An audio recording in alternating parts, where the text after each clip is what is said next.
Okay, welcome back. This is episode number 6. I'm Pat, and again, as always, Phil is here. Say hello, Phil. Hey. Hello, Phil. And this episode, we're going to be talking about some Marvel action figure lines that included some G.I. Joe stuff, sort of, and or that didn't end up including some G.I. Joe stuff. I guess we'll talk a little bit about that as well. And then we will talk about Star Trek action figures, Galoob. We're kind of sticking to 3 3/4 inch action figures this time. And then we will be talking about the very old MASH toy line that both Philip and I love and have collected. So what do you have for us today, Phil? Oh, throwing it over to me. All right. Why not? I didn't have anything else more to say. I just kind of wanted to do the introduction and didn't want to just jump into things without saying hello to you. Yeah, as Pat pointed out, we're all kind of staying in the same scale this episode, which is nice and convenient, and means all these toys. Does anything transform this episode? Are we going to have anything transform? It seems a little weird to have an episode without anything transforming. We'll make do. Okay. But at least all these toys in this episode will play nicely with each other. So. They don't have any like electronics that shoot back and forth or anything. Is it just old-fashioned action figures that we're covering this time? Oh my God! Stars and garters. How will we survive? Is it going to be down to like sculpting and articulation and quality? Is that really what we're going to do? It's tragic. I know. How will we survive? So yeah, we're going to start it off with Marvel toy lines that G.I. Joe may have sneakily infiltrated a little bit there. So around about, was it 2006, Toy Biz lost the Marvel license and it went over to Hasbro. And Hasbro, being the company they are, it very quickly became a reuse of tooling, and whenever you could get some sort of military appearance in a Marvel line, somehow it always kind of came back to G.I. Joe. And we're first going to start off with the 2008 Incredible Hulk movie that nobody ever remembers, even though it's the second film in the Marvel Cinematic Universe. It feels very divorced from the rest of it, but you know, this is where it begins. Yeah, actually, I remember when these first started popping up. Things back then were very similar to what they are now, where a few figures will sometimes pop online and collectors will start to kind of have conjecture about what they're going to be within the toy line. And I can remember that we'd kind of moved beyond, I think, what year did these come out? Was it 2008? 2008. So we definitely moved beyond the new sculpt era at that point. But some things started popping up, and I think there was a little bit of guesses that maybe it was something that just hadn't been found yet, that had existed, or maybe Hasbro was going to be doing some, you know, finally bringing back the direct-to-consumer stuff that we didn't get, and there were some figures coming through. Remember, people really thought, the point I'm trying to make is that people really thought that these were tied to G.I. Joe. So I believe that it was this figure that popped up first, is that correct?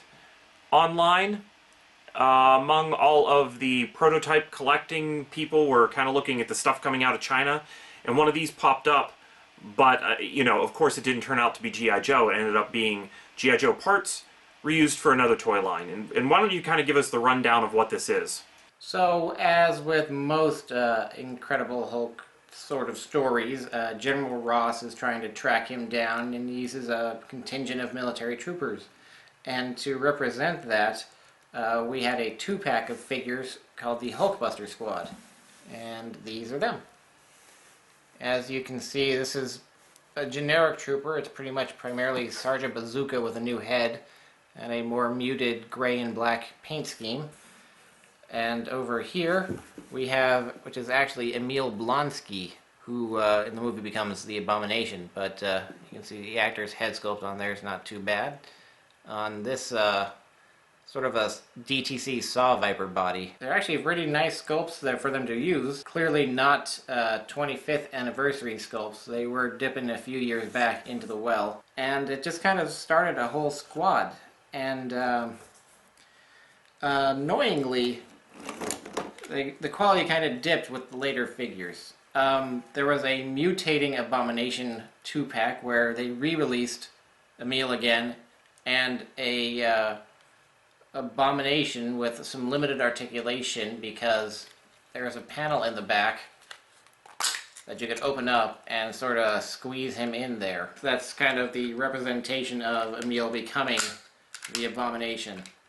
It's not a great fit, but it will close up eventually. I think it would have been far more horrific in the movie if we'd seen Tim Roth just crawling out of the back of the Abomination whenever he was changing. A little Abomination flesh suit. Yes.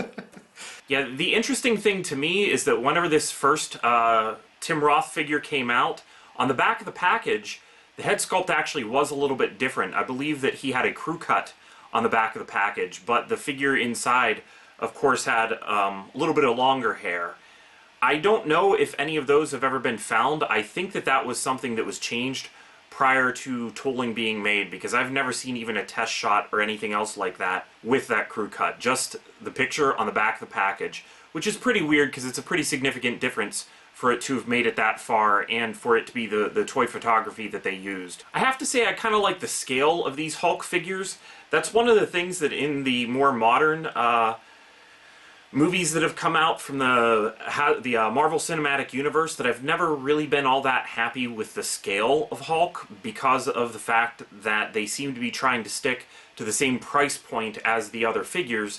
They end up scaling Hulk down, and then alternatively you could just go ahead and pick up one of the Marvel Legends figures, you know, because the right scale for me is roughly 4 inches. I could just pick up the larger Marvel Legends figure, but then it ends up being a little bit too big. So it's kind of difficult to find a Hulk figure that really is the scale that I want out of the new ones. But these are pretty good. They're really well articulated, and that actually is the height of the Hulk that I kind of like. Yeah.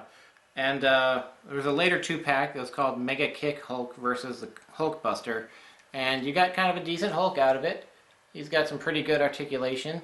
And it came with a repaint of the generic Trooper.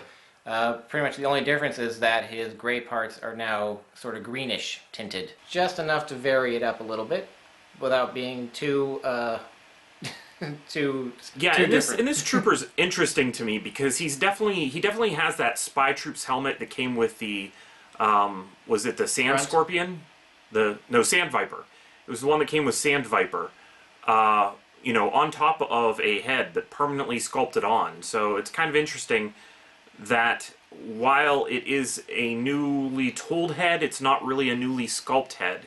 It's just kind of something that they made into a Trooper kind of quickly. Now we start getting into the more disappointing figures. Right. And that these were pretty much the only 3, if you really wanted just G.I. Joe figures from the main line, those are the only 3 figures you really need to pick up. But they did do some variations on that generic Trooper. They just happen to all be one solid piece. And so you can tell like all the major details are still there. It's just immobile. And this was all in service of action features for the Hulk figure that it would come with. But even then, the Hulk's action features sometimes get in the way of articulation, like this thing. Weirdly enough, they retooled even this figure to have a removable weapon that's just gigantic. But what I think is kind of hilarious is that this is like a 3 3/4 inch scaled version of a gun that was actually a role-play dart shooting Nerf type gun that was part of the Hulk line. So they just, you know, scaled it down so that a 3 3/4 inch figure could hold it. You can see it's definitely the same base figure. They just kind of reworked the hands to hold the larger weapon. And these figures are still okay. I think if you have like a line of the G.I. Joe molded guys in front and you just kind of use these guys to fill out the scene, it's not too bad. It's the next figure where it really kind of becomes an issue. He's permanently stuck in a chair, and the chair's looking kind of phallic. It's awkward. Yeah. It almost reminds me, they almost seem to be the quality of that figure that came with a Venomization chamber, that was like that Duke figure. Yeah, it's sort of like that, where it's just kind of one weirdly sculpted guy who just kind of sits there, and it's like it's taken a step down in sculpting quality, yet somehow it's still a part of this line. It's 0 POA, right? Yeah. Here is what he's meant to do. So he kind of is a representation of those sonic cannons that they had mounted onto Humvees in the movie. So you'd get this Hulk with the figure pack, and he kind of smash his hands around and blow up the device.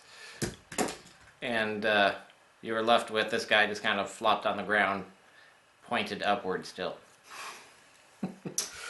But once that came out, we kind of thought we'd seen the last of those figures because we kind of entered the Incredible Hulk toy line dry spell. Until we found there was this multi-pack popping up at Toys R Us called the Epic Tunnel Clash. Yeah, these Epic Tunnel Clash figures actually... The most recent time that I have seen one pop up out of China was like last month. That it was one of the figures that was being sold as a test shot, which they're not test shots. So basically, you get that same Hulk figure again, just with different color pants. And 3 G.I. Joe figures. All 3 are the same design. They are pretty much Valor vs. Venom Shipwreck in gray with a Steel Brigade helmet glued on. But the head is still Shipwreck underneath there. It's just molded in the same gray as his body. And like Patrick said, you will sometimes see these on eBay listed as prototypes because the helmet's been removed and you're seeing the gray head underneath. But no, that's a retail figure, and you're actually getting less of that retail figure. So don't fall for that. Yeah, I think a lot of them initially that were coming out of China actually just never had the helmets glued on. And I kind of wonder what process they had for gluing these on and keeping them straight, because really the ones that I've seen haven't been that bad. It's not like they're super crooked. If it were me and I had to glue thousands of helmets on thousands of heads, you'd probably end up with quite a bit of helmets that didn't look so good. This one's a little off-center, but since it takes up the entire head, you don't really know unless you peek underneath and check the alignment of the chin. Yeah, I suppose that's true of this one too, but it's not like we're getting terrible tilts of the helmet. You know, so it's just not too bad. I don't mind it. And actually, when our people were picking these up at first, a lot of people liked them because they do make pretty decent Steel Brigade figures. Yeah, I can see that, but for me, Valor vs. Venom Shipwreck was just one of those figures where the proportions were just way too off for me to enjoy it properly. He's got some really long legs and a really short torso. Well, isn't that kind of the truth of most of the figures from that era? Now you see my dilemma. Yeah, but I've collected that era a lot. I do enjoy it. It was fun. But it almost would be neat to see this color design on like a vintage style Steel Brigade figure, because it is that very, I believe this helmet pretty much is like the Steel Brigade. It's not the same as the Steel Brigade Delta helmet. It's not like they use the same mold, or the same sculpt, but it is very similar. That's what I would like to see, is this done in a modern style. Or a vintage style. Either one. You just want to see more of it, more of this color scheme. Yeah, but not these crazy long legs and the very triangular torso. So, yeah, I mean, I still like these figures. It's just, I often like the ideas behind them a little more than I like the execution. Yeah, there were some real strong concepts in these years. It's just, we got a little let down in the sculpting department. Yeah, that happens every once in a while with G.I. Joe, it seems, that really great ideas don't always come to a finished product as strongly as they start, or come to a finished product at all. You know what we didn't mention was, did you mention the Humvee? There was a Humvee that was called the Hulk Attack Vehicle. It came with a very limited sculpt Hulk figure to smash up, and it was a sort of simplified version of the DTC Night Ops Humvee with not as many guns in the back and a retooled front hood that had a little pressure button on it that allowed it to break apart so Hulk could smash the Humvee. I actually think that's kind of cool, because if you're going to make a Hulk toy line, you shouldn't just be making it be compatible with G.I. Joe and sticking to the play patterns of G.I. Joe. Having things that Hulk is going to smash pretty much seems to be the important thing to have within all of the Hulk stuff. I mean, some of those transformations probably would be fun as well.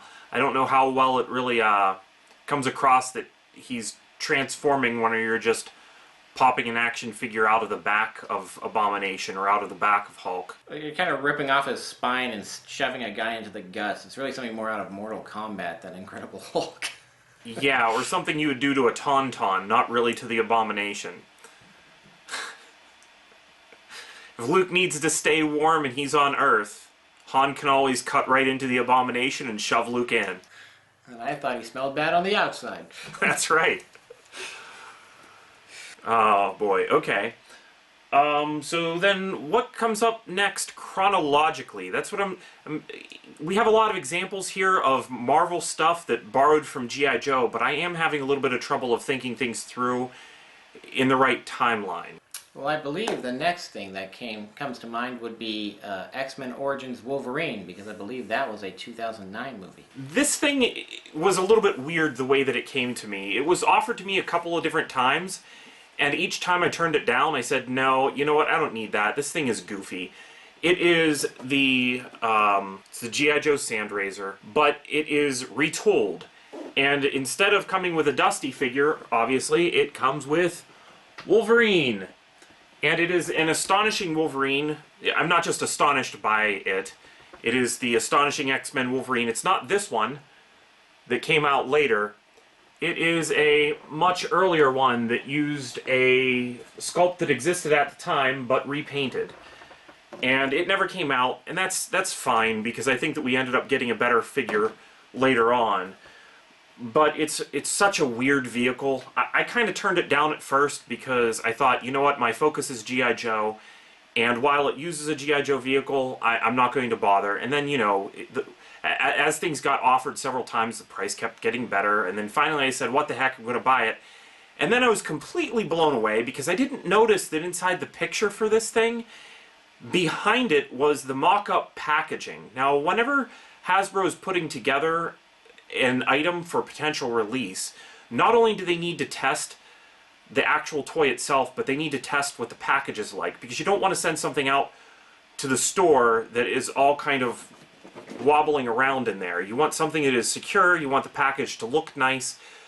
They want to be able to review it and do all the proper things and all the procedures that they would for the figure, also with the package. So the company that's going to make the package is actually going to do something that's kind of like doing a test shot for the figure, where they take whatever materials they have and they put together a mock-up package and then send that on for approval. And where they do that, they use the same cardboard material that they're planning to use, but it may or may not actually have something already printed on it.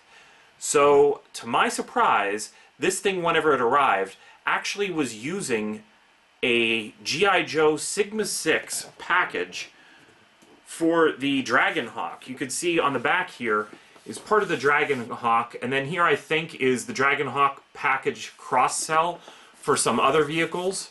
So this would have probably been some kind of package proof, and you can actually see the sign-off on the back there.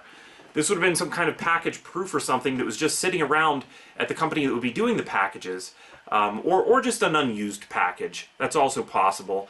And then they would have put together a mock-up of what it would have looked like and sent this on. But for whatever reason, when the person took the picture of it, I didn't notice the package sitting there in the background. It just looked like it was a bunch of junk, and I was looking at the vehicle. The vehicle's super crazy. I don't know why Wolverine would replace the guns with claws. I don't know if he drives into things, if he just holds the blades up and drives underneath a bunch of bridges to create all kinds of chaos. I don't really know what he's doing with this vehicle. You know, in the X-Men movie universe, he tends to steal Cyclops' vehicles rather than using his own. So if he had something this awesome, he definitely should have been driving it. I don't know. What do you think of this thing, Philip? I think Wolverine's just all about the branding. And it's like, you know, when you call a handyman or, you know, maybe a pest control, sometimes they have that big wobbly picture on three-dimensional sculpture on top that shows what they do. And I think that's what the claws are here. It is kind of the Wolverine equivalent of the Oscar Mayer Wienermobile, isn't it? I'm kind of thinking of the dentist cart in Django Unchained, where, you know, there's a giant tooth just kind of wobbling on top of the carriage as he was going along. True, maybe the claws don't really, maybe they're not really even functional. Maybe he's just kind of advertising, hey. I'm the best there is at what I do, and I do it for low, low prices. That's true. But it has some interesting retooling on it, where the sound attack tabs go in here in the top on the sides. They actually put in what seem to be kind of like some Wolverine rear view mirrors. So those are there. The platform on the bottom still slides out so that you can have another figure stand on there. But I don't know if the foot pegs actually work with it. I don't think they do, because they're the old style larger G.I. Joe foot pegs for a new Wolverine figure. So I think pretty much kids were probably just supposed to use that as like a storage tray or ignore it. There is no sound. The sound has been removed, and the logos around the tires have been removed. There's a lot of small differences. This thing's nuts. I've not actually heard too much about it other than finding it for myself. The front end was completely retooled too, to kind of have more of a bladed look to it. So it's a weird one. I don't know what everybody thinks. If this thing had come out, it probably would be one of those ones that wouldn't be as interesting to talk about as much as the fact that it didn't come out. So there we have it. That is X-Men Origins Wolverine. And that'll bring us to the next year, 2010, and there's a little movie that came out called Iron Man 2. Toys R Us had its own little exclusive set. This was where you could get an Iron Man Mark IV, two Army artillery drones, which were the only way you could get them, and a fourth figure, and that's the fourth figure that we're interested in. That would be a Samuel L. Jackson action figure of Nick Fury. As you can see, he's got his own new head sculpt and some soft goods trench coat, nice pleathery material, but the rest of him is all G.I. Joe. And I do love the holster on him. Makes you wonder why we couldn't see that more often. You can see the legs are from Dusty, and the torso and arms are from Beachhead. Should be noted, though, that it is slightly retooled. Beachhead has a grenade on his belt around there. This one, not so much, but I think it works incredibly well for this figure, and I think this is even better than the Nick Fury figure they put out in the Avengers line. Interestingly, I actually have the mock-up that was created for that figure right here. This was the one that was done internally in order to create it. I think that actually whenever they were working on the Rise of Cobra toy line, I believe some of that stuff was done concurrently with the 25th anniversary stuff, which is why I think we ended up getting things like Paraviper, I believe, came out in the 25th line because 25th was doing really well, but I think that figure was being designed with the Rise of Cobra line in mind. My point is, this one's a little bit odd because it does use all Rise of Cobra parts as the mock-up. And you could see it does have like the, I think they're the Pit Trooper legs, which were the ones used for Dusty. It does have the grenade there on the belt from Beachhead, because again, they are just mocking this up. And what fun is this? Instead of, since they naturally didn't have the sculpt of Nick Fury around, they used what totally makes sense, which is Mace Windu. So it is a two-eyed Nick Fury right here. And it's awesome. I really like this. I was lucky to get it. It's a pre-Flurkin Nick Fury. That's right. That's right. So, I don't know. This figure doesn't really have any eyebrows. I don't know if there's a Mace Windu without eyebrows, if the eyebrows were scraped off, or if this was some kind of sample Star Wars figure that may have just kind of been chopped apart and tossed on a G.I. Joe. His head is just kind of hot glued on there. It's very, very simple. I would imagine at some point this probably had a trench coat or some kind of mock-up of a trench coat to go with it. Or maybe just a little card that said, hey, or a note that somebody made saying, hey, we should put a trench coat on this. I don't know. It's definitely one of the key figures to get. I remember being excited to pick up that pack just for that. And then picking up that pack maybe go, you know what, I should get more of these Iron Man figures. And then I bought way too many Iron Man figures. It's the Fury of Combat 4-pack, in case we forgot to mention the name, and it is a gateway drug to Iron Man toys. You know, I got one Iron Man, and I'm like, well, I'll just get all the Iron Man figures that are actually the suits that are in the movies. And it's like, oh, but that one's really cool. That one would look like an update to the Secret Wars toy line. And hey, you know, I'm bored. That one's only $5. And then before too long, I'm collecting Iron Man figures as well. And then Iron Man 3 comes out, and he jumps from Mark 7 to Mark 42, and you're really in trouble. That's right. But at that point, I had way more than 42, so I'm like, 42, is that it? And speaking of Iron Man, our next line isn't Iron Man 3, it's actually the Avengers, but it is an Iron Man figure. This is the Iron Assault bike, and it came out in the Avengers toy line in 2012. The bike itself is what we're looking at here, because this was released concurrently in the G.I. Joe Retaliation line as the Ninja Speed Cycle. And I say concurrently because I'm pretty sure these actually came out on the same day, in that the Retaliation line was supposed to come out later, but then the movie got pushed out back, so Toys R Us was allowed to just dump their toys out that they had received for the Retaliation already. So they all just kind of came out around the same time. And there is some slight tooling differences, aside from this really awkward Iron Man action figure. He's 5 points of articulation, but outside of the bike, what are you really going to be doing with him?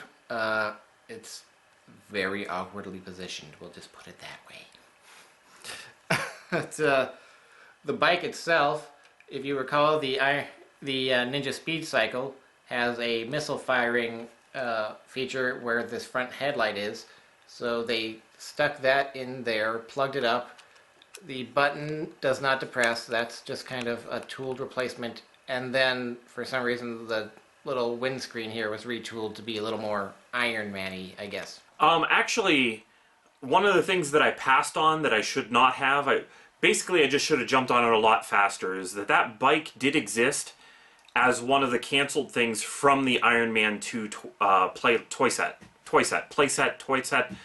toy line, that's the word I'm looking for. The Iron Man 2 toy line would have included that bike, but it ended up being canceled. But since they both hit retail at the same time, who's to say officially? You know what? We skipped over one, because we didn't talk about this. I'd like to go back and mention this, if that's okay, because I know that this thing had to have happened earlier on. I'm having a little bit of trouble with the chronological order of things, but I know this for sure, and I guess it's not that significant since it's not an entire figure, it's not an entire vehicle, but early on in the Hasbro Marvel Universe figure releases, they were releasing some 3-packs to Toys R Us. One of those 3-packs is an Army Builder 3-pack that included a Shield Trooper, a Hydra Trooper, and a Hand Ninja. And the Hydra Trooper was this figure, and his web gear should look familiar to people who've collected the 25th anniversary toy line, because it was taken straight from G.I. Joe. But speaking of the Marvel Universe line, in 2012, we got ourselves a Professor X. And if you were a fan of the Rise of Cobra toy line, you might notice something familiar about his body. This is a reuse of the Rise of Cobra Destro figure from the San Diego Comic-Con 2-pack. Of course, it goes back even further than that. The arms and lower legs came from the previous year's Cobra Commander 2008 Comic-Con pack, which itself was a reuse of Tote, who was unreleased from the Indiana Jones line. There's a lot going on with this figure's history and connecting the dots. But it's mostly G.I. Joe, we'll put it that way. Tote never got released. Well, he did get released at San Diego Comic-Con. He did get released in 2011, after. That's true. After Destro. Well after. So it's the same argument that the bikes are concurrent, so it's kind of G.I. Joe to start with. But this is G.I. Joe to start with because... We have to acknowledge that this right hand is actually an Indiana Jones hand, because Tote had the Stig Heil thing going on. That's true. He had the burn in his hand. Yeah. So this hand is Indiana Jones. Everything else on the body is G.I. Joe. And it's very G.I. Joe regardless because it has that metal T-bar in it. The construction of a G.I. Joe figure, as we know, is just very different than the construction of these other figures within these other toy lines. Yes. And that was why there's a lot of retooling from Cobra Commander to Destro. Cobra Commander has a T-crotch as opposed to the T-bar that most G.I. Joe figures have. I'm trying to think chronologically, are we in 2013. The Wolverine? We actually have two things for 2013, yes. First off, is worth mentioning, is the Wolverine toy line. This was a very, very small toy line that consisted of just a handful of 5-point of articulation figures. It's a ninja who should look very familiar to people because this is basically a 5-point of articulation version of the Retaliation Red Ninja, which itself was derived from 30th anniversary Storm Shadow. He's got a lot fewer joints, and he's got some interesting positioning and some very odd ways of holding his accessories, but that head is still on a ball joint, which means you can still pop that off and put it onto a G.I. Joe figure. Yeah, it kind of looks like it would go very well with like the Dark Ninjas that were going to come out in that Tales of the Arashikage set. Yeah, this is also a good start if you wanted to do a more updated version of Ninja Coup. Yeah, he kind of has like a, his eyes are glowing green though, so he kind of has like a ghostly version of himself. So maybe it really would go well with those Tales of the Arashikage. I mean, if you have one guy that has a skull for a head, you definitely could have another guy whose eyes are glowing. But that same year, we also got Iron Man 3 coming out, and as mentioned before, there were a lot more Iron Man figures, but for the most part, that was also another 5-point of articulation toy line. Unless you paid attention to Walmart's website, where there was an interesting exclusive. A really interesting exclusive that a lot of us were super excited for.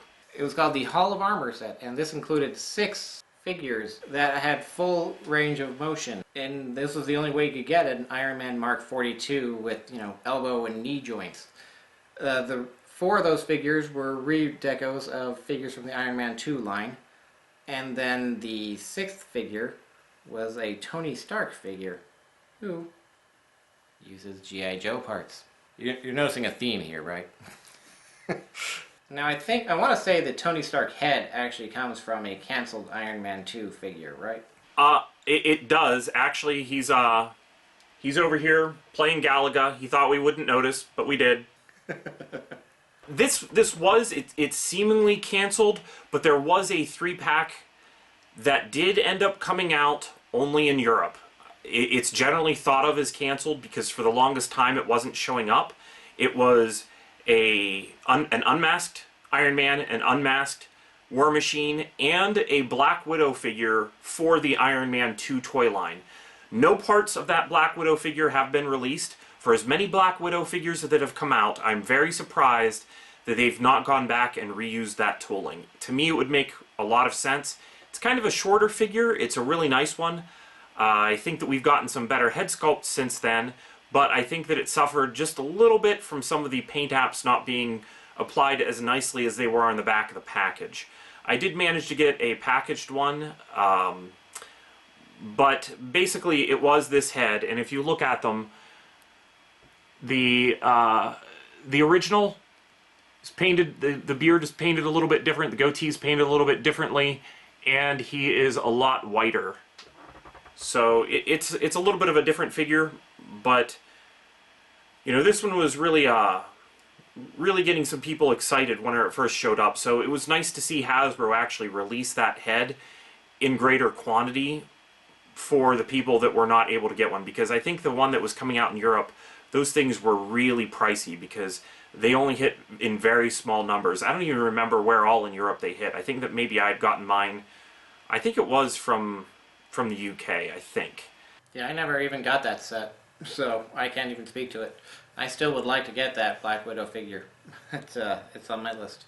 But what's interesting is this set, I believe, was only available through Walmart's website.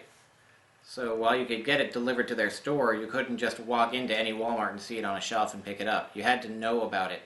and it tended to sell out a few times. It did. It was a good set. Some of the other figures were definitely not the key figures to me within it. It definitely was the Tony Stark that was the great one. And going back to Marvel, we go back to the Marvel 3 3/4 inch line, the Infinite series this time, which is kind of the successor to the Marvel Universe line.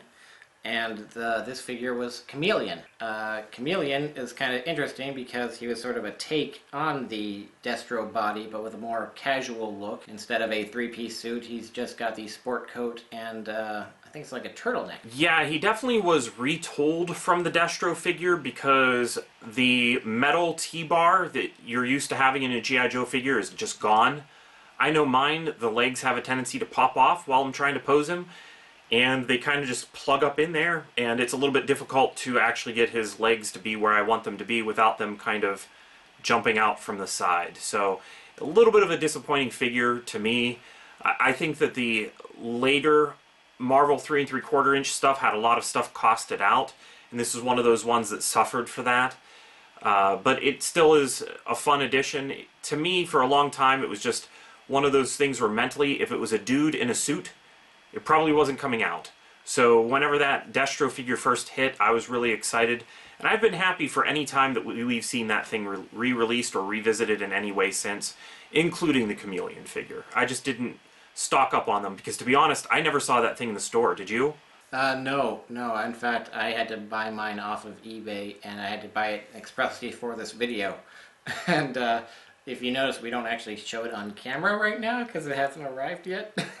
And because I'm terrible at keeping my Marvel stuff organized, so I don't know where mine is right now. And so if you've kind of been paying attention to the Marvel toy lines, you can kind of know the 3 3/4 inch line is more or less dead right now.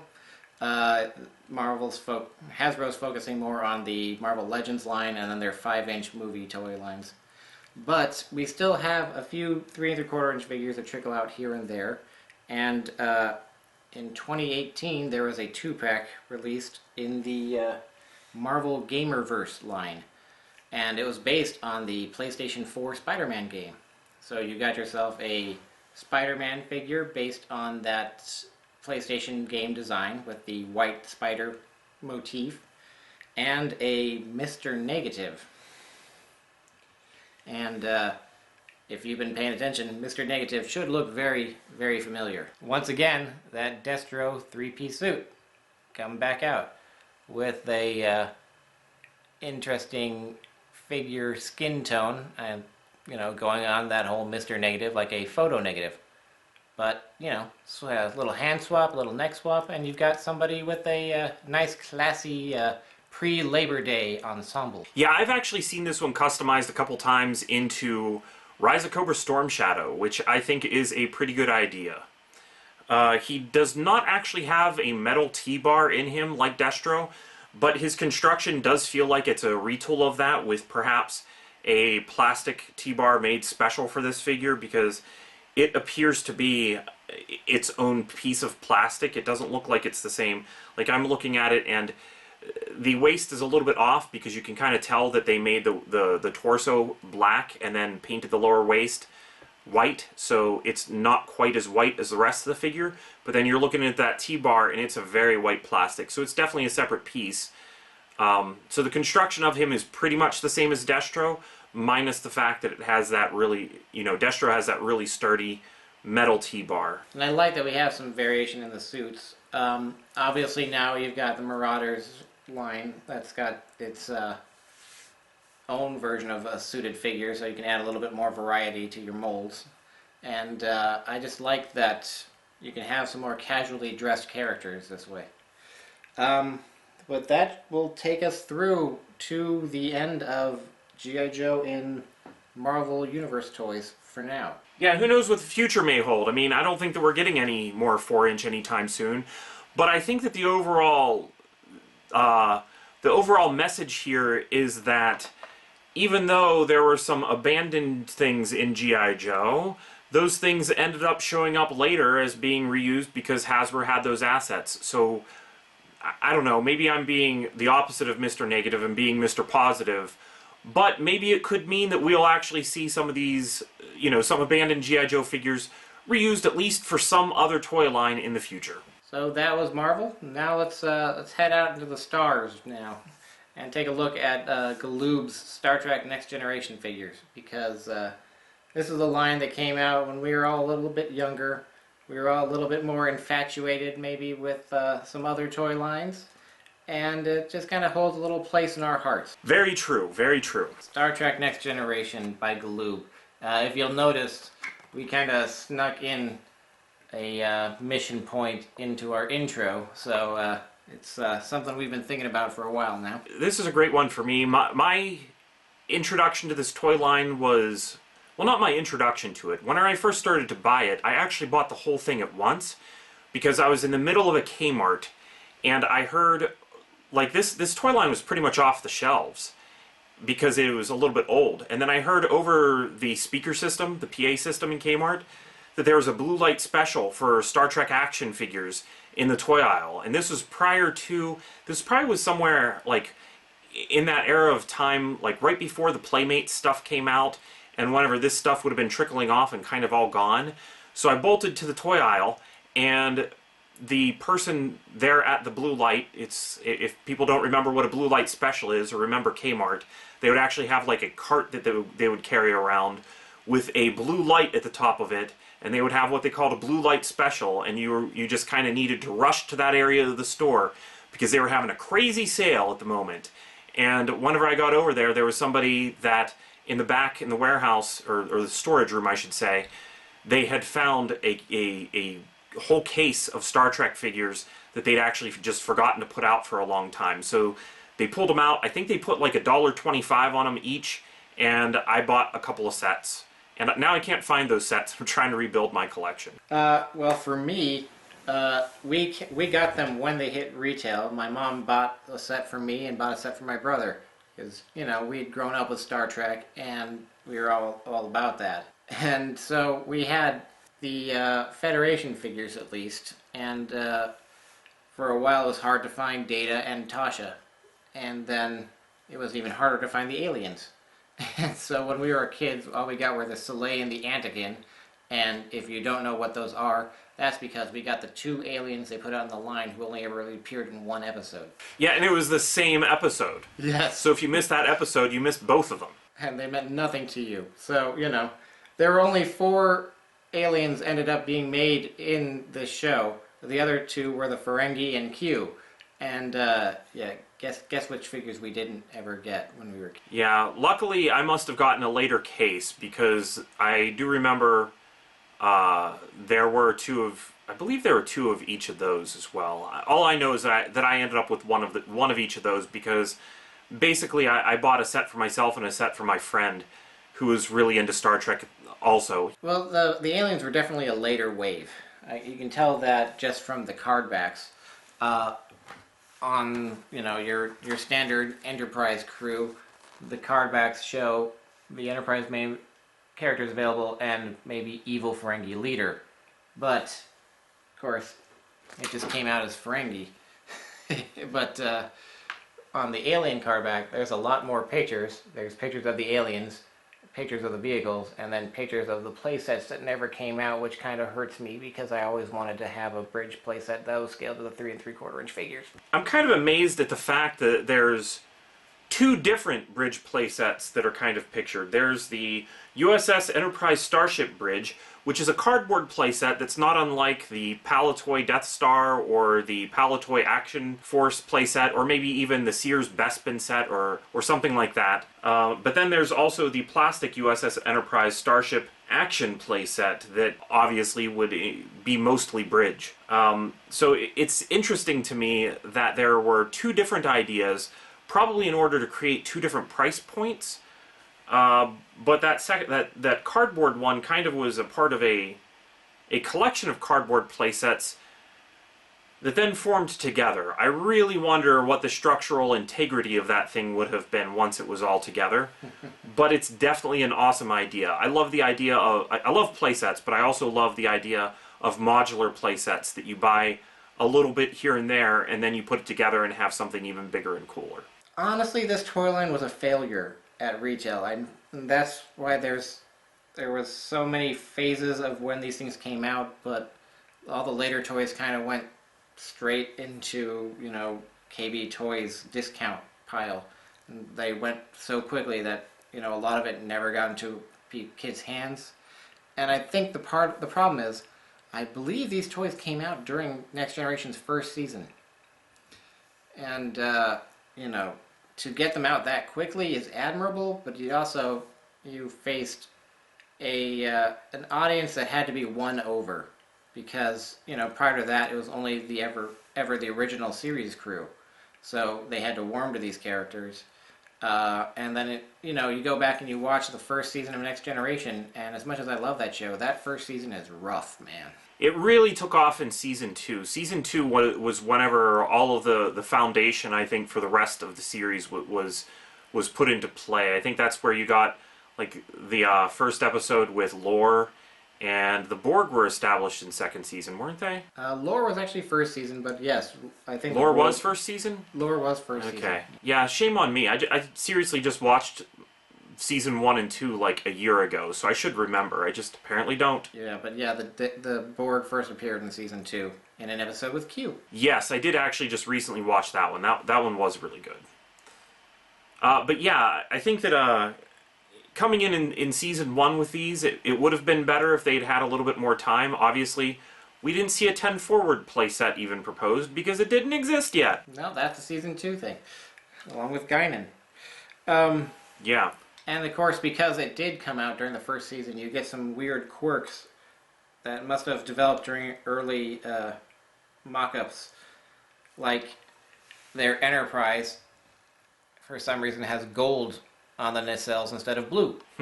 This is my childhood diecast Enterprise. I loved that it replicated the splitting saucer and aft sections. And they could still dock together. I literally just got today a nice shiny new one that's not chipped at all, so that's going to be the display piece, but this will forever be my play piece. And again, you know, sensor array in gold instead of blue. Not sure why they did that, especially when you look at the card art, and the card art shows the blue nacelles, but there we are. You have my childhood roleplay phaser, missing its battery cover, but still works. That's the season 1 phaser, though, is it not? It's a season 1 type 1 phaser, which even there, this is probably twice the size of an actual type 1 phaser. They're literally like that big. Weird quirk of this toy. It does light up. The bulb is barely working, but the light and the sound are two separate buttons. Yeah, it's really strange. Again today, I got in a new phaser, still has its battery cover, and I put in some fresh batteries, and it seems like the bulb has never been used. And yes, they did make it so you could replace it. So it shines a lot brighter. It looks like looks kind of like a garage door should be opening somewhere to me. It does, honestly. It's really oversized for the type of phaser it is. And again, a very old garage door, I should say. This one thing phaser that's supposed to fit in the palm of your hand, if you're getting the actual scaled show one, takes 2 hands to operate to get light and sound. Because, you know, you can't really hit both buttons nicely. And then, of course, there's a little slider here that's supposed to go, you know, stun to kill. Interesting design on this one is that that slider is a separate button piece. So that could also be lost. So I was always kind of proud that I managed to keep that part, even if I lost the larger battery cover. There you are. The slider itself does nothing. It's just there because it's on the actual show model. So we had some roleplay stuff and some vehicles and some figures. Were there any other items that we've missed? You just mentioned there were some vehicles. We had the Shuttlecraft Galileo and the Ferengi Fighter vehicle playset. Now, I think The Shuttlecraft is a kind of a bit of a letdown, where the prototype shown on the box is a lot nicer than the toy you actually get. And it's really down to just some budgeting issues where it just kind of fails on some of the last minute stuff, the things you add. I do want to point out though that the back of this box kind of shows you this was probably the last stuff to come out, because it shows both the Ferengi and Wesley Crusher figures that only prototypes exist. There's only a handful out there. The Romulan and Wesley Crusher, right? The Romulan is definitely Mark Alemo, so there's your Deep Space Nine Gul Dukat connection for you Star Trek fans. And it also shows a die-cast Ferengi ship, which never came out. But going back to the design of the ship itself, so if I recall correctly, this is a preliminary Shuttlecraft design that never actually appeared on the show. The best you got was a sort of blueprint layout on one of the screens, and then when they finally did put out the model, it was sort of adapted from that earlier design, but looks significantly different. But you can see when it's all closed up how the front windows sort of blend into the side and just kind of looks very nice and sleek. Well, I think that's sort of the key feature of this Shuttlecraft design, but when you put it together, it's less than. It's not quite. So the first thing is they changed the front windows from being black in the prototype to, let's see how well we can see it here. It's not easily seen, but it's actually a shade of blue. And so I guess they decided if it's not black anymore, then they needed to adjust the connector lines. So what should be a black connection line here is now this navy blue, which really stands out from the window itself and doesn't connect all the way because it doesn't touch the side. For some reason, this stripe is pushed outward instead of being flush with the front. And then the connections on the side are stickers, which are kind of more purpley, and again, this window does not connect all the way. I think that was an adjustment made for structural integrity, because the window is a transparent piece of plastic that's separate, but that does not match the color scheme at all. And again, weird gold nacelles with orange tips this time instead of just red. But other than that, I do like some of the features it has. You know, they have this pop-up sensor array, but of course, by pop-up they mean, you know, you physically pull it out and slide it around. You've got your opening door in the back. Was the sensor array ever in an episode that looked like that? I do not think so. They've got these slide-out phaser cannons, which, you know, they slide out half an inch. I'm not quite sure what the point of that is. I'm still a little unclear with it being Star Trek whether I should be saying sensor or sensor. I do like, you know, they've got 2 seats up front, which the Playmates line couldn't manage that. And then a little cargo area in the back, which could seat more figures. And they got your version, the L-Cars panel as interpreted by Galoob. And it is a nice, sleek design. I just wish it looked as nice and sleek as it did in the prototypes. You know, this might be something I would hope would, you know, Toy Hacks would handle maybe. You can get the proper colors of the nacelles that are properly shaped to the mold lines on there. Maybe change out the stickers so that they sit flush and they're actually, you know, the proper color to match the rest of it. I think the details on that would come out much nicer. Yeah, I think that is something that probably would be, most of the problems would be fixable with some nice decals. That would make a lot of sense to me, and I would imagine that there's probably, of those that are still out there, there's probably a lot of them with either beat up or missing stickers. And then the other vehicle was this, it's called the Ferengi Fighter vehicle, which I don't recall if this ever actually showed up in the show, or if it was just sort of something created by Galoob that was sort of an adaptation of the Ferengi Cruiser, which, you know, they put out a few years later in their Micro Machines line, so that gives you an idea of what it actually looks like, although, you know, scale is, is very different. This is a lot bigger. Relative. It's a 2-seater, which is interesting. You get 1 seat fold down to help seat the person in the back. And of course, they only ever released one Ferengi, but since the Ferengi is based on the episode they came from, they all wore the same clothes. You can buy more than one. It's kind of an army builder. That'll work nicely. Mine doesn't have the stickers applied, but the sticker sheet's right here. I may scan these in for posterity before applying. It's missing, again, a little slide-out phaser tip that's missing on this side. That's my only little downside. It's kind of a bummer. Up front, this has a pop-up panel with some more phasers. And then there's this thing. I have no idea what this thing is. The Ferengi don't need to be shooting things all the time. Maybe they like to sense something every now and then. Maybe it's a gold-pressed latinum detector. Profit! But yeah, there's no detail on the thing that pops up. It just, there's a button on the back, you press it, and that panel goes upward. Okay, sure, why not?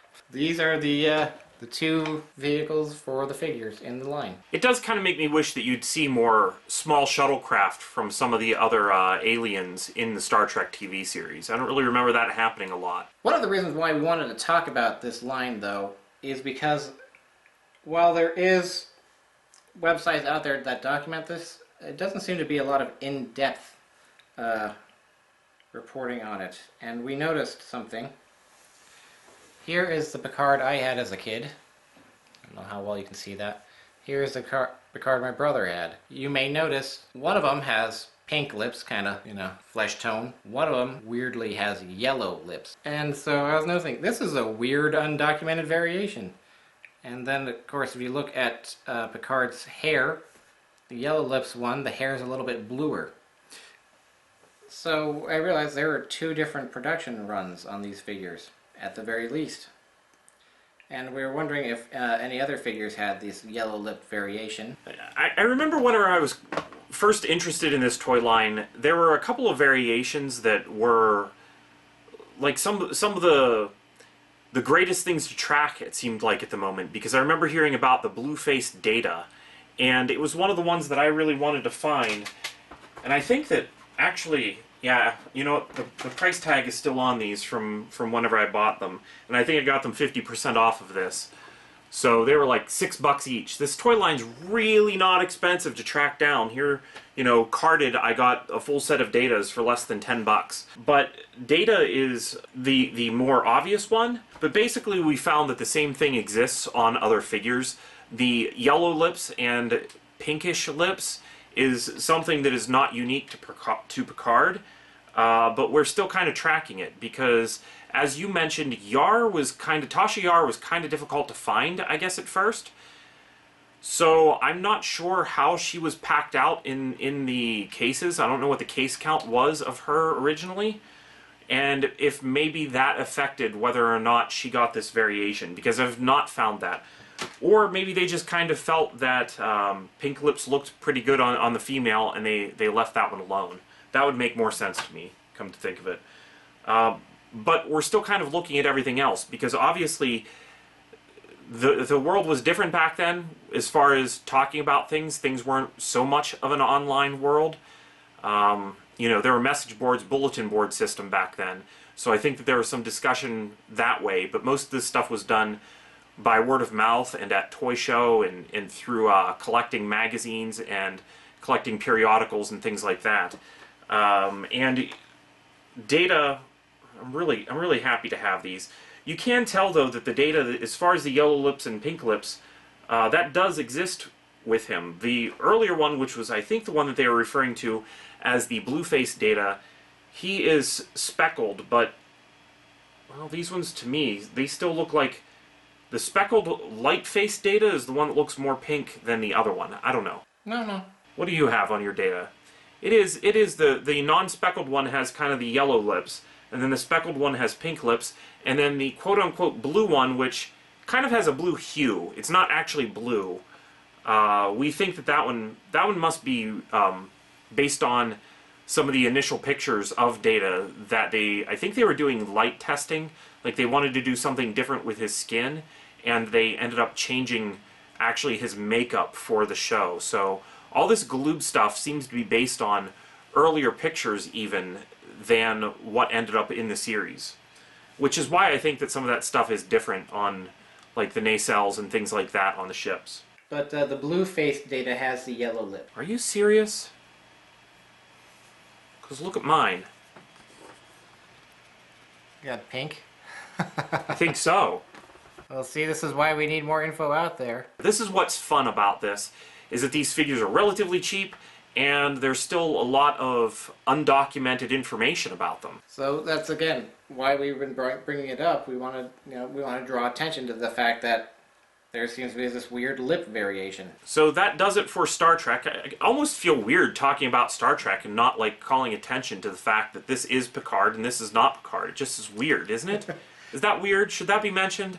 Or do I overplay that? We were trying to, be subtle about it, but now, sure, why not? Just straight out. Yeah, it's obviously this figure holds a special place in my heart, and I thank Patrick. I know that whenever people look at this, they think that's not this isn't Patrick Stewart. This is Patrick Stewart. Of course, everyone thinks that, right? I need a picture of you with that action figure and Patrick Stewart, so we can say Patrick Stewart with Patrick Stewart and a little Patrick Stewart. That's true. But yeah, I am really happy that he's a fine actor and an even finer gentleman. That's how I feel about the other Patrick Stewart. So moving on, we are kind of like shifting backwards in time slowly through this, and going back to an old 3 3/4 inch toy line that also had great actor likenesses, that was also based on a TV show. And that line would be MASH! Through early morning fogs we see little action figures. It's all your favorite later season figures. There's Hawkeye, BJ Honeycutt, Winchester, and Colonel Potter. Yes, sir, if you want yourself a Trapper John or a Colonel Burns, you are out of luck. That's true. They don't even have a Radar O'Reilly. I guess I'm not really familiar. Yeah, Radar probably is the one that I would want the most out of all the ones that didn't get released. Radar, maybe Frank. I'd like to have Frank. But I guess I don't really know what season it was whenever these were released. I have a hard time placing all the seasons of MASH in my head, because I think, did MASH start before I was around and ended after? Well, obviously it ended after I was around, because here I am and here it isn't. Funny how that works. Right. But I was very young when I watched it. I watched a lot of MASH in reruns in the afternoons. That's my exposure to MASH, but I love that TV series. These figures are surprisingly good, though, for the sculpts of them. They were released by TriStar International, I believe, which is not to be confused with TriStar Pictures. They both say TriStar, but one was making toys and the other one was making TV shows and movies. So it's unrelated. For a long time I looked at TriStar on the package and I said, okay, well, what's the toy company? And it's like, no, that is the toy company. It's unrelated to the production company. So they did a phenomenal job. And I kind of wonder who the sculptor was on these, because back then I'm certain that they probably were working off of just reference material, but most likely they were just watching the TV series and using that as reference material for the sculpt. Maybe they had some still photographs, I don't know, probably some TV guides at the time that they could look at and see what the actors looked like, but it's a great Alan Alda. The Hawkeye figure did get reused as a basic generic, I don't want to say trooper because he's not a trooper, he's a medic. It is a MASH unit after all. But there are actually, I don't know if you can see there in the picture or in the camera, you can see in the camera actually, it's showing up, that there are two different generics that were made from Hawkeye. One with like a sandy blonde and one with a lighter blonde hair. And those, of those, one of the two of them did end up on the Hawkeye packaging, single carded, so you could get actual Hawkeye or a generic Hawkeye on the card. Or if you were to buy any of the MASH vehicles, that's how you could get one of these. I don't know if these two hair colors correspond to any of the vehicles or not. I'm really not sure how that is. It's an old toy line, so it's a bit of a dig for information rather than just going to the store or looking at people's pictures that they posted online at the time, because that didn't exist. So information is hard to come by, but there's definitely less paint on these, so it was probably a little ways to include a figure but cut some costs, because obviously they were reusing tooling and his shirt is not painted. And in this case, I'm okay with them reusing the tooling because they spent that money on some excellent vehicles and playsets. Not only was there the Jeep, there was also that iconic helicopter that started off every episode, and as well as a whole MASH playset where you could pretty much recreate the entire camp. And I wish I had these things because they are incredibly well made. They're well detailed, right down to the signpost with all the different city names on it. And there's just so many accessories included with that playset. I doubt even if I got one, it would be complete anytime soon. Yeah, it's one of those deals where we kind of like to cover things. We kind of like to have them in hand whenever we cover them. But we just knew that this toy line was worth talking about, even though we probably aren't anywhere close to having all of the items from it anytime soon, if ever. But it's just one of those ones that can't be missed. Something that I will say is that I wanted to talk about the construction of the figure, and I have a hard time doing that because even after all these years, I still don't find these figures in pieces or broken. If I find them broken, usually it's the elbow that's broken off, but I don't find the torso in pieces. So I asked one of my friends, Brian Kaufman, who hopefully watches the show sometime. I don't know if he does. But he said that he's taken them apart, and it's actually, the figures are actually held together by plastic. There's actually some kind of plastic structure in there holding most of the figure together, which you could feel that because if you give it a tug, you don't really feel, I guess it does have a little bit of a gummy feel to it, so I don't know exactly what that is in there, but it's definitely some kind of structure. I don't know. Whatever it is, it's super sturdy because the figures holding them from the base, they do have the articulation at the waist like a G.I. Joe, but the cup, like you know how normally a G.I. Joe is like bald at the bottom of the upper waist and cupped at the waist from the bottom? This one's the opposite, where the cup is in the top, so it kind of rotates around like that. And even when I shake it, man, that thing is just, it's sturdy after all these years. And the shoulders, you know, they are fully articulated, even though there's no rivet sticking out there. But I did just mention that that is somewhere where you sometimes will see breakage, is at these elbows that do not have a rivet. So I'm sure that's why G.I. Joe didn't go that way, but they do kind of have a plastic pin from the inside that it seems like the lower arm's just kind of pegged on. So they're really well articulated. They still hold up over time.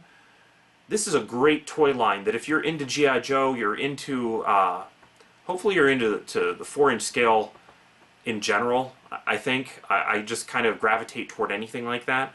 And I would imagine if you collected the vintage line for any period of time, one of these may have snuck their way into your collection already. But I would recommend going and checking out all of them. They're awesome. It's a great selection of characters too. I mean, not only is there Hot Lips Houlihan, they also put out, you know, Father Mulcahy, which, you know, how many toy lines can you say have a chaplain? As well as 2 versions of Corporal Klinger. You've got Klinger in his later green fatigues, which is later seasons after Potter made him start dressing that way, as well as an action figure of him in drag. Again, how many toy lines can you say have a character in drag? Now, this is far from any of the dresses he wore in show. It's kind of more of a calico late 19th century undergarment, but it's still very much him in women's clothing. Yeah, I kind of wondered if this really refers back to any specific episode. I did, whenever we were about to talk about this line, I did kind of dig to try to find if this was a direct reference to anything, and I cannot find any images of him wearing anything at all like this. I suspect it was done this way just so they wouldn't have to try and articulate the legs with a dress. So, you know, by doing these bloomers, it fits the form. They do have a lot of writing on their backs regarding trademark and whatnot. They do not have foot pegs, which is kind of a problem, but I have seen some fan has actually created some 3D printed stands that say either MASH on them, or maybe they say 4077, and then they just kind of have nice footholds that go over the foot to hold them in there and stand them up, and they look pretty cool. Kind of like a little loop. Exactly, yes. Yeah, it's a small toy line. The figures themselves, there's only the 9 characters, or 9 figures, including a 10th with a variation of the generic GI is usually what it's called. Right. And then the vehicles. But, I mean, if you can get them, some of these characters aren't terribly expensive. I think they're nice additions. They work well when you're trying to fill out a dio, you know. Especially if you're trying to do a medical unit with your G.I. Joes. You know, it can't all be Doc or Lifeline. You actually need some surgeons. The other guys are just medics. And if you want, you can put Tunnel Rat inside of the Jeep. That's an obscure reference to the fact that Larry Hama did appear on MASH. That's a good one. I did not catch that. That's a very good point. I think that's about it. Like I said, it's a relatively small line, so there's not a whole lot of ground to cover, but we did just want to make sure we highlighted it and let people know that it's something worth looking into. And no accessories, right? I don't think there's a single figure that comes with any accessory. Am I wrong? I believe you're correct, so it's actually very easy to get these figures complete. Yes, they're all complete as long as they have all their pieces. And usually pretty good condition, too. I don't have too much trouble finding them with decent paint. It's a good toy line. I guess that covers it for this episode. Maybe this is a shorter episode for us and not quite as grueling for everybody to kind of sit through. It doesn't involve me going on long rants. Maybe that Shuttlecraft segment seemed a little bit too much like a Mr. Negative Yelp review of the Shuttlecraft. I don't know. I still like the Shuttlecraft. I just think it could be just a little bit better with a few good tweaks. I agree with you. Yeah, I'm just teasing and trying to do a callback of some kind. Grasping at straws here, sorry. But yeah, we'll get some images of some of the things that we talked about out online, and I think that about does it. Do you have anything else? No, I think we're good. We covered some good ground. Some good toy lines there. I think it's worth, keeping those eyes peeled on whatever Hasbro puts out, because you never know what G.I. Joe might slip in. That is true. So we did make it through an episode without anything transforming. Maybe we will have something like that next. Oh wait, I've got the shirt on. So there we go. It's been hiding in plain sight this whole time. Yeah, it was in disguise. Absolutely. So I guess that does it for this episode. Like and share and subscribe, and we appreciate everybody. We appreciate the comments. We appreciate everybody sharing all the images of some of the stuff that we asked in the past. I definitely liked looking at some of the customs from the Joe Customs Joe class. Custom classes, yeah. That is correct. From the JoeCon, yeah. I think G.I. Joe and Customs, my brain immediately goes to Joe Customs, but you're right. It was JoeCon. I really liked looking at that stuff, and I appreciate all the comments that we get and we receive. And I just want to say thanks for everybody who's been watching. And yeah, please check us out on Twitter, Facebook, and Instagram, and sometimes we'll make posts in some various forums too. We really do appreciate all the interactions you guys have been giving us. We'd love to see more. And that'll do it for us tonight. See you around. Thanks for watching this episode of Articulated Points. We hope you enjoyed it, and we'd appreciate it if you would like, share, and subscribe. If you'd like to learn more about some of the toys featured in this episode or want to follow us on social media, links are in the description below this video.